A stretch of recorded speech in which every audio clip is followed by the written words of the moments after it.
What up, snowcat technicians? This is the next project. Our goal is to take an alpine flex teller and shorten it for our tube park. These are the shafts it's going to be getting. It's from like an old PB 200 edge. And the difference in length is what I have written down here. 48 centimeters. 48 centimeters difference between an alpine flex tiller shaft and what's going in. So 48 centimeters has got to come out of this tub. Basically, I'm going to cut this plate off, shorten the tub, somehow weld this thing back on square and straight, and then put it all back together. This is the, we call them Dumbo or side finisher mount. That's gonna have to get moved in. And then we're gonna have to adjust the pressure bars and the snow chamber and the hoses and basically build a tiller from scratch for the most part. So yeah, this is the project at hand. I don't know exactly how I'm gonna cut, getting the plate off, I'm not worried about. How I'm going to cut this square, not on an angle, this way or this way. That should be interesting.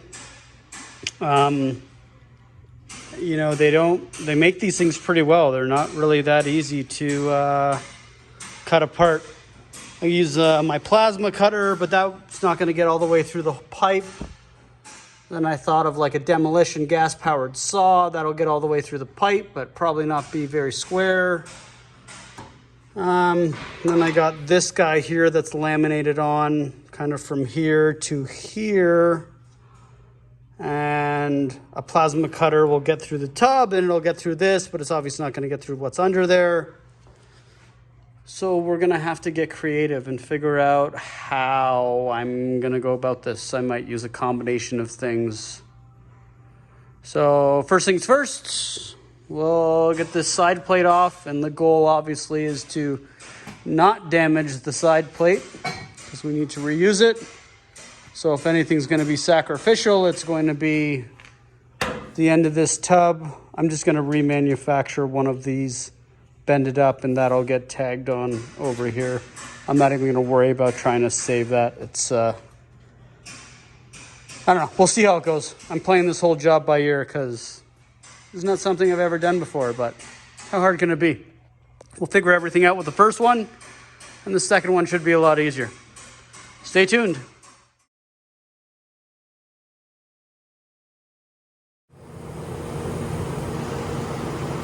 Okay, so I got this kind of marked out here. We took some measurements from the inside of the flange. It's my difference line. So it's we're 48 centimeters to the inside because the shaft difference is 48 centimeters. And if the shaft difference is 48 centimeters, then if I shorten the tub by 48, I should be good. And then there were a couple places like up here where there were some weld interfering with me taking some measurements, so I just transferred that. And yes, I'm in Canada, so we use imperial and metric. We're just used to it. We can do fractions and count to 10. Anyways, got this all marked out, and I have it scribed in some blue layout fluid. Obviously, we're going to be cutting on this side of the line. This is our waist side. And I've just started air arcing some of these welds off. This guy is actually right under the line, so I got to be careful kind of on this, kind of from here over. I'm going to be needing this pipe, obviously. And I don't know if you can tell, but you can just see my parting line. Kind of tough. But yeah, it's right. So we got through to it anyways. And same thing with here. Obviously I'm not caring about the pipe too much here, as that's going to disappear, but I want to save this end flange, so we're going to keep nipping away. I think what I'm going to do with this is I'm going to have to basically cut a section of this away, because I'm almost positive Casbro has this welded on the inside. They love doing that. I've been burned while filleting some of their stuff apart, so I'm pretty sure there's going to be a weld under this plate. And if there is, I'm going to carry that over to here. And so what I'll do is I will cut back to about here and get rid of this plate, and then make that weld, and then I'll weld this guy back on. That's kind of what I'm thinking so far. Let's see how the air arcing goes. Okay, well, I got this thing flipped over, but got that all gouged out. Got this all gouged out. Hopefully a couple taps with a hammer and it'll fall right off. This thing's all gouged right out, although I'm not really too happy with how this turned out. Let's see.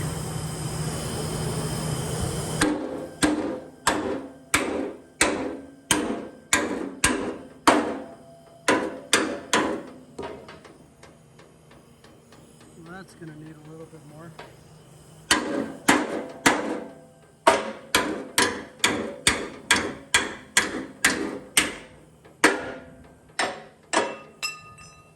Cool.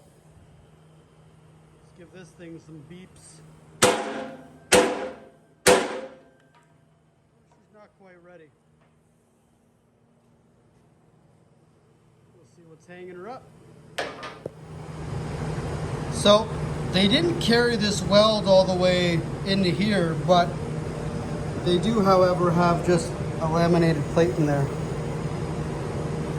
And looks like it's just plug welded there and there, so I'm just going to run a zip disc down here, and that should be into that side plate.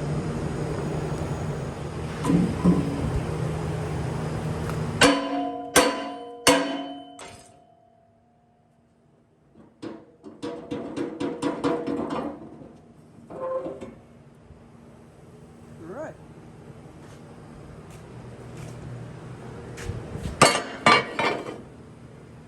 Step one. So yeah, that was a bit interesting. I had a feeling they were going to do something silly like that. They often do, but makes for a stronger weldment. Obviously, they don't plan on people like me taking these things apart. So, all right, now for the hard part, cutting it down to size. Okay, cool. So I got this marked out for the most part. I've already started kind of just using a hand cutoff wheel, and I'm just kind of scribing and double checking, and obviously I'm cutting, you know, you can see my scribe line, but I'm cutting to this side of the scribe line.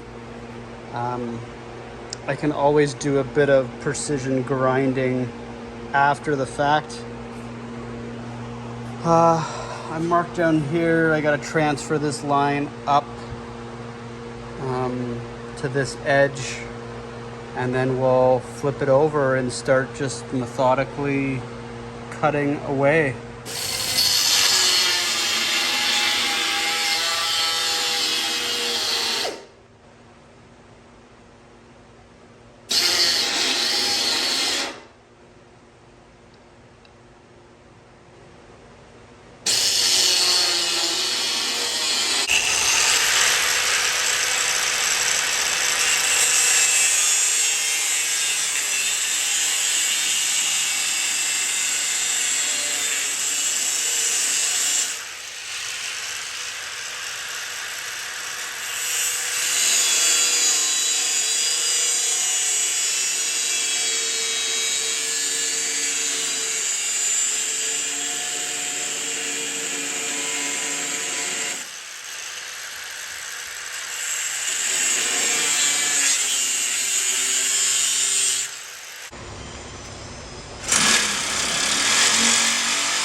wasn't ideal. All right, that turned out pretty good. Happy with that. Everything, I mean, it's eyeball square. Obviously, we're gonna have to make that perfect before we get reassembling. I think my plan here is I'm going to fillet this, a section of this off.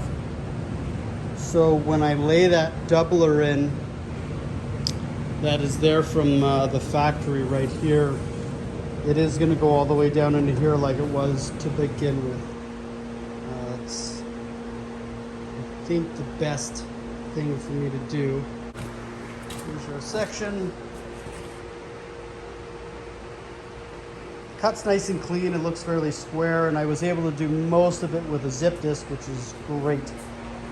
I wanted to stay away from a plasma just because the kerf is too big. And you just have a lot more control with a zip disc. And I can still see my scribe line.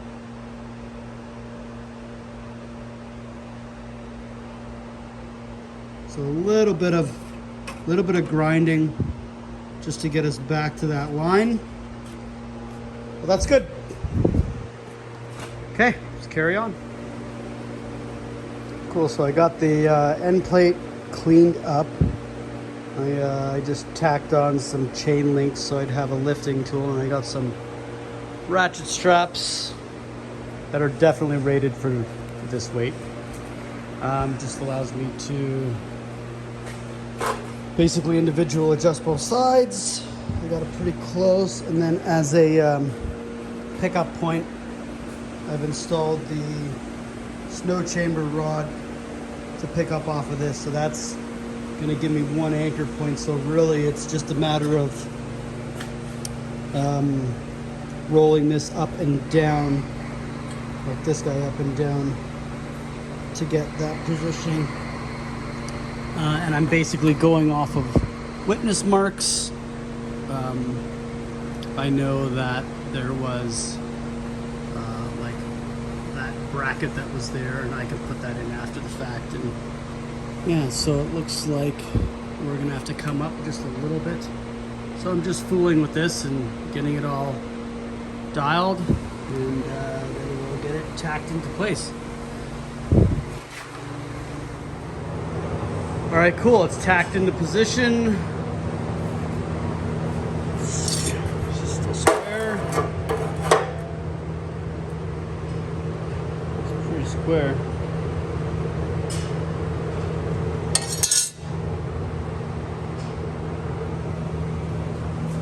All right, now we're gonna fit a shaft and make sure everything's happy. Well, not bad.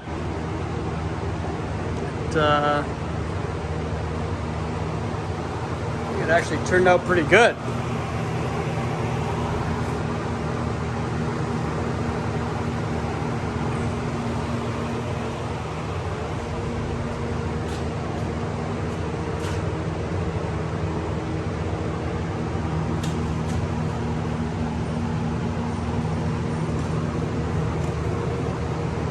Yeah, I'm kind of stoked on that. It's nice to know I can still run a measuring tape. Okay, well, let's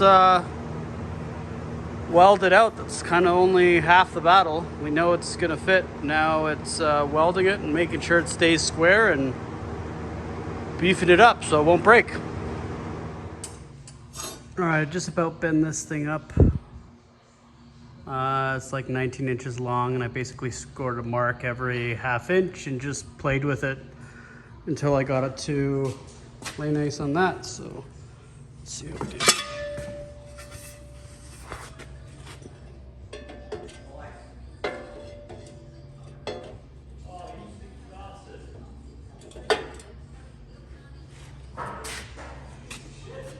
It's not perfect, but it's pretty good.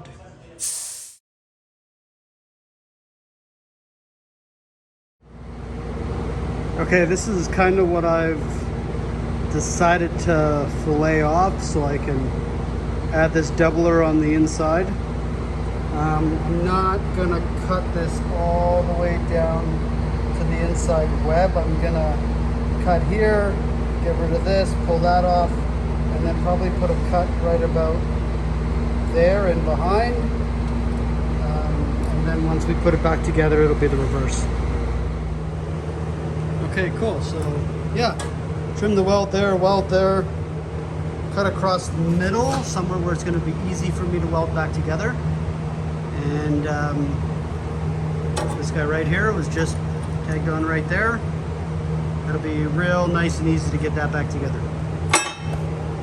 Okay, now we can get that doubler in there.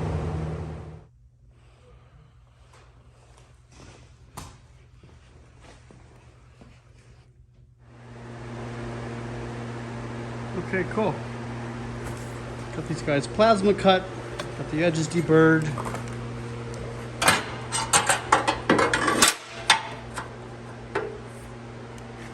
And that's basically how that's going to be.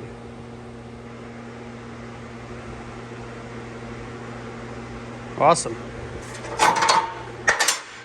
Got some more holes to drill back here, and we'll start fitting that up. Okay, so it's all fit up, tacked into place, nice and flat. They got fingernails under there.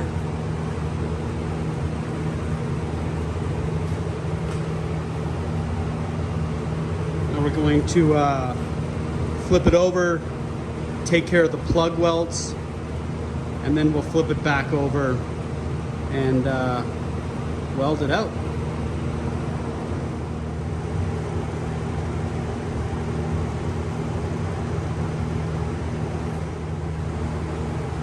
So spot welds are all done.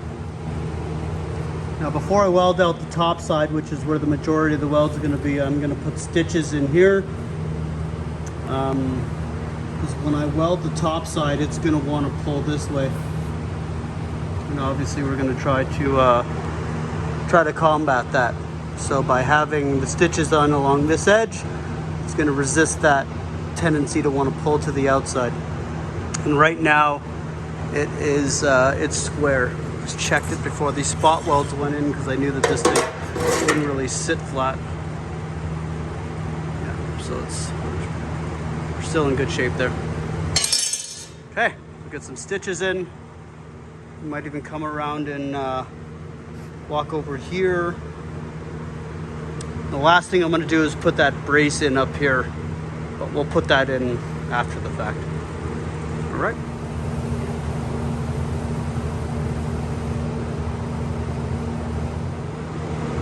Okay, got this all welded out for the most part.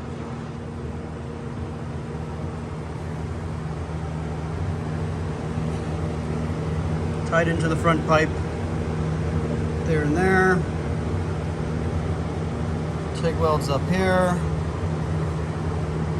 We're just about ready to put our, I guess, cover plate back on and the pressure bar holder back in.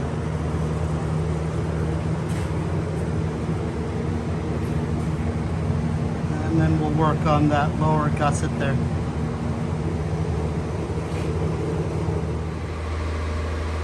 Okay. So I got my doubler back on. Or I guess skin, I don't really know what that is. Pressure bar holders back on. We're basically done with the top. Deburred it all, gonna shoot it with some paint. And then we'll get started on the last two items, which are the side finisher bracket and the little bit of bracing that's going to go down here.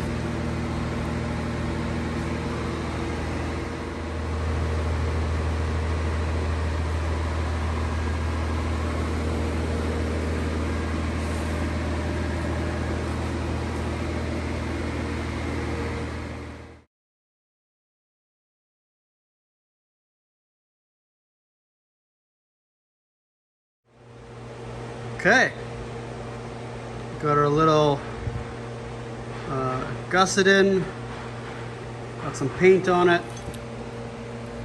got the wing cylinder mounted. And I put the shaft in. And that is a wrap for this guy. All in all, I think it turned out pretty well. And now, get to do it all over again to the other side. You guys don't need to see that because it's going to be the exact same. Hopefully it'll go a little quicker now that the process has been kind of dialed. And I'll get a picture up with the tiller all assembled again.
Well, here it is, the only one of its kind.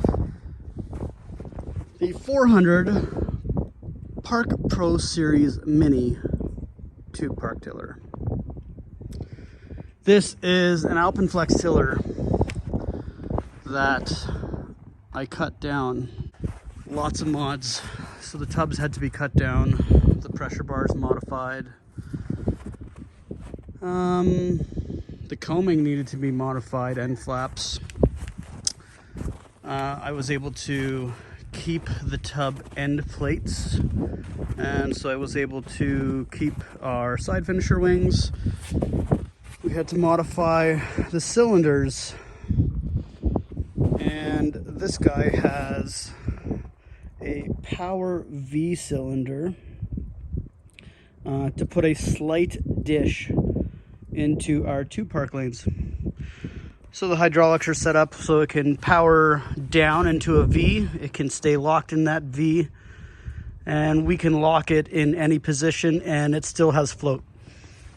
It was a lot of work. It took the better part of probably about 3 weeks to cut it all down. But all in all, I think it turned out well. The fiberglass work, obviously the red covers needed to be cut down and the sides needed to be added back on. Fiberglass turned out pretty good, actually. I'm pretty proud of that. So yeah, anything is possible with enough patience and time and trust.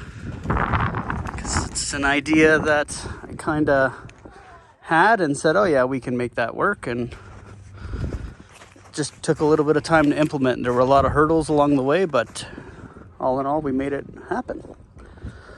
Hope everyone's having a great winter.